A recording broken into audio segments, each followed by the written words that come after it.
Howdy folks, I'm Parttime, and you're watching Parttime's Tips and Tricks to Fast Draw.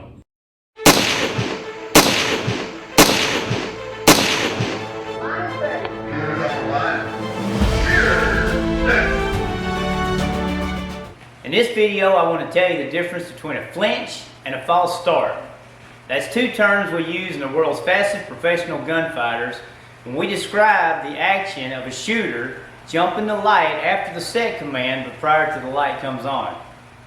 So a flinch could be any movement whatsoever with your gun, rocking the hammer, moving the gun in a holster, or even making a body motion as if you're going to actually draw but not draw. That's considered a flinch. Now, the penalty for a flinch is a loss of shot and your opponent gets a point. Now, as long as the flinch or the movement that occurs only affects you and your opponent, that is all the penalty is. But if the movement causes another opponent on another lane or somebody on the other end of the range to react to your movement, that is considered a false start. So a false start could be exactly the same thing as a flinch, plus actually drawing the gun or firing the gun.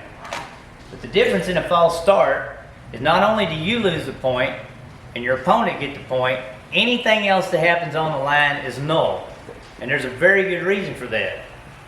In the WFPG, each of our shooters participate with an individual speed index. Each WFPG shooter also has their best personal time, which is very important to them, and the organization as a whole has a world record.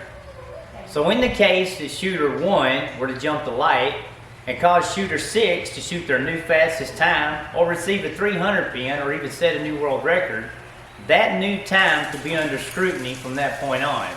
Therefore, it's best that the whole line is dead and anything else that happens doesn't matter and everybody shoots again. Now, some organizations call this action an anticipation, but in the WFPG we don't like to use the term anticipation in a negative way because basically the sport of fast draw is anticipation. You're not waiting for the phone to ring, you're waiting for the light to come on. You know it's coming on, and depending on what timing system you're using, it's going to happen between 2 to 5 seconds. Therefore, you have to anticipate the light.